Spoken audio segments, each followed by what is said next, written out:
was, she literally slid out at that point. Do you think that And because she did hit her head on the front portion? He leaves the hotel to go for a jog. When he comes back a short time later, his wife is dead. Hello, true crimerers. This is the case of Julie Thigpen-Post.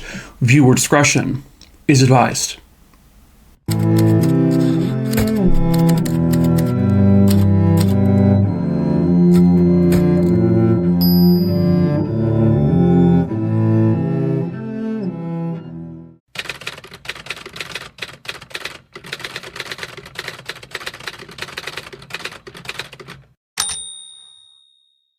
Julie Eileen Thigpen was born on September 6, 1946, and she was born and raised in Mobile, Alabama. By the 1960s, Julie would meet a man named Ed Post. They would begin dating. They had gone to school together at the University of Southern Mississippi. By 1967, Julie and Ed are married. They would end up having 2 children, 2 daughters, and then moved the family to New Orleans. Narlands. Now, Ed Post worked in real estate, and eventually he would join a real estate firm as a partner, and the real estate firm he worked at was called Wagner and Tro. Now, Julie, she didn't start working there right away with him, but eventually she did end up getting a job at the same real estate firm as Ed. In June of 1986, Julie and Ed would take a trip down to St. Louis, Missouri, because there was this big real estate convention going on. And they booked a stay at the Omni Hotel, which is located in Union Station, which takes us to June 3rd, 1986. It is a bright, sunny morning. Ed is the first one to wake up, and he ends up waking Julie, and then he ends up drawing her a bath, and then he would go for his morning jog. According to court documents, at 7:43 a.m. on June 3rd, 1986, a telephone operator at the hotel received a call from Ed Post stating that he had found his wife in the bathtub and she was basically not breathing. And Ed was asking if they would call for an ambulance. I'm not sure why he didn't just call for one, but so while the ambulance was still arriving, one of the hotel staff would go up to the room where Ed had apparently taken Julie out of the bath. As a matter of fact, this is an audio right here of Ed describing some of this later on to police. And then when she came over the edge of the tub, being as wet as she was in the water, then at that point, once I got her partially out of the tub, I was not prepared for what happened next, which was she literally slid out at that point. do you think that and because she did hit her head on the front portion? So basically, he goes into the room, he doesn't see Julie in bed, he goes to the bathroom, finds her lying face down in the tub. These are recreation images, not the actual thing. And there's just this thin, layer of water. It's not even all that. The tub is not full. But, Julie is motionless, so he pulls her out of the tub, and he tries to revive her. He's not having any success. So when the hotel staff gets up there, the security officer there is trying to do CPR. But they're not having any luck either. Ambulance arrives and they take Julie to the nearest hospital, but unfortunately she does not ever wake up. Julie would end up passing away that day. So Ed would tell police in an initial interview that the two of them woke up sometime around 6:30 in the morning. Ed gave Julie a massage. He then drew her a bath, like I said earlier. He then leaves. Now, this is one of the stranger parts of this. Ed, it almost seems like he's deliberately trying to set up an alibi. Because when police reach out to the staff of the hotel, a couple of them tell very odd stories. So, the first story is that Ed, that morning, when he went out for his jog, he first goes to the reception desk and he makes note to tell her his name. Like, hi, I'm Ed Post. I'm in room so-and-so. I'm about to go for a jog. I just want to thank you so much because you recommended something to me and my wife last night. We went and did that thing and she loved it. So he was making a point so that she, the hotel receptionist, noticed he was there at that time. But then he leaves the hotel, and right outside the hotel's door is the doorman. And Ed stops and talks to the doorman, and the doorman's like, no one really ever does this, but he says, hi, my name is Ed Post. I'm in room so-and-so. I'm about to go for a jog. I should be, 30, 40 minutes or so. Come looking for me if I don't come back. What? These two stories were just super strange because no one does that. But to police, immediately it looked like, oh, he's setting up an alibi.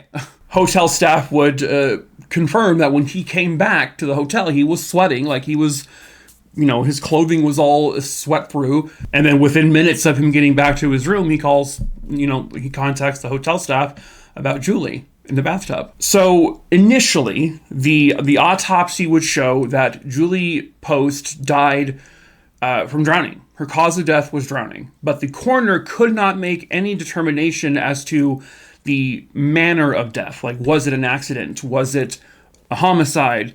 So he puts undetermined. So he says cause of death is drowning, manner of death undetermined. And the coroner would later state that he had this feeling that something more was going on here because there really wasn't that much water in the tub. And also of note is that Julie had no discernible bone fractures, no skull damage, like she didn't hit her head. There was no physical trauma necessarily to her body that would indicate anything else. When police arrive at the scene, they are looking at the tub, and they see this, kind of like 4 or 5 inches of water maybe, and they see the little towel ring that's usually attached to the wall of the shower or the tub. It had been ripped out of the wall and was just sitting in the water in the tub. Now, Ed, and I think it's one of his family members, would end up taking photos of everything in the bathtub because Ed said, I'm going to sue the Omni Hotel and I'm going to get hundreds of millions of dollars from them. And he was really confident about this. So the photos I'm showing here are the photos that Ed and his family member took of the bathtub and the broken ring. Julie Post was very petite. She was too petite to rip this ring off of the wall because it sounded like Ed's theory is that Julie gets into the tub and she's trying to lift herself out of it by pulling on the ring to kind of lift herself. And then his story is that she must have ripped it out, slipped, and hit her head, which caused her to drown. But again, there was no skull fractures found in the initial autopsy. But what's more is that, like I said, Julie was too petite to take this ring and rip it out of the wall just by her body weight. Something about that just seemed really fishy to people. Julie is 120 pounds. So eventually detectives bring in experts to look at this ring and say, hey, what would it take for someone to pull this ring off of the wall? And they ran a whole bunch of tests. And they determined that it was pretty much going to be physically impossible for someone of Julie's size to stand up with the ring and for her to pull that ring off of the wall as she was getting up. They bring in a petite female of Julie's size, height, weight, and everything. They put a little helmet on her head just in case. They try to see if she could lift herself up with that ring and if it were to pull out of the wall. And she tried starting from the bottom and pulling herself up. She tried while standing up, holding onto it and pulling on it. Everything this woman tried didn't work. It didn't rip the thing off the wall. It didn't even come close. Just by her naturally getting up with it. But then she grabs it because they want to know, what would it take for her to do this? They have her grab it and she's shaking this thing viciously up and down, side to side. She's pulling on it. She's putting a lot of effort into this. And after a very long period of time, that ring finally pops off. But it took an extreme amount of force and a whole bunch of movements to get that thing to wriggle off and then rip off the wall. And they tested this, by the way, in the hotel from an adjoining bedroom that had the exact same ring in the exact same section of the shower wall. So this wasn't something they just constructed on their own to test it. They used the actual hotel. They then wanted to see how much force it would take to actually do this. And it was several hundred pounds of force was required to pull the ring off the wall in the way that Ed is saying Julie did by lifting herself up. Hundreds of pounds. And there's no way she could have done that at all. And as a matter of fact, they bring in another expert who looks at because the ring itself is metal, obviously, and it has these little dents and these little indications that it had maybe been bent. And so what they determined was that someone had grabbed the ring from outside of the tub and they had pulled it sideways off of the wall. And it took like a considerable amount of force to yank it. And what it looked like was that someone probably put their foot on the edge of the tub for leverage and then yanked it from the side, and eventually it ripped it out. So now police and prosecutors are like, wait a minute. So Julie couldn't have done that. Ed is saying that she ripped the thing off the wall, hit her head, and then drowned. But now literal science is saying that's not possible. There's no way she did that.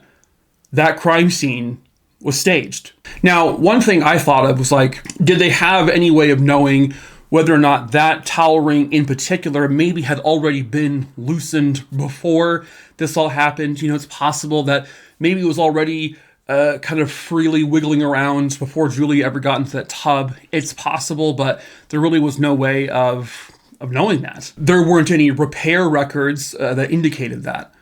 So they had to assume that that ring was literally firmly planted on that wall. So now they're beginning to think, okay, Ed is giving us this bullshit story about how she ripped the ring off the wall. And Ed talked to not one, but two hotel staff that morning, very deliberately giving them his name, his room number, and what exactly he's about to go do jogging. They don't ever experience that at the hotel. It's just not a common thing.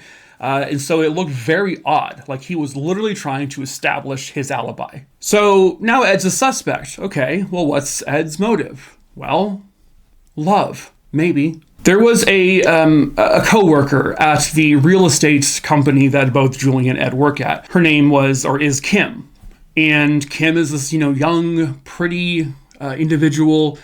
She's also married at the time, but Ed apparently had been seen and known to flirt with her, make little advances towards her, and there was belief that he wanted to be with her. And so, I'm married and I can't just do that, so maybe if she's out of the picture, maybe she'll want to be with me. But then that would also require Kim to divorce her husband, and they said, well, it would probably also take a lot of money to convince her to do that. Ed was, had a decent amount of money, but not probably enough to woo, a pretty young girl to his side. When the funeral for Julie happened, Kim was there, and Ed made a comment to her at Julie's funeral, where he asked Kim, hey, do you have a twin sister that I could meet? What? Maybe he'd have a shot with Kim's sister. That's crazy. When they ask friends and family, because Ed's trying to paint this marriage as a really happy, nothing wrong in this marriage type thing, normal arguments here and there, but when they ask friends and family of Julie, they say otherwise, that the couple fought all the time. And Ed was almost always the aggressor in these fights. And on occasion, the fights had turned physical. So Ed is lying about how perfect his marriage is. Ed is now looking at some young, pretty girl to potentially court. And then he just needs the money portion of it. Well, of course, as is often the case, life insurance policy, woohoo, comes into play. They found out that there was a life insurance policy for a whole bunch of money, several $100,000, taken out in Julie's name. And Ed had increased Julie's policy by several $1,000s about a month before Julie's untimely death. Everything is starting to add up. Everything is pointing to Ed.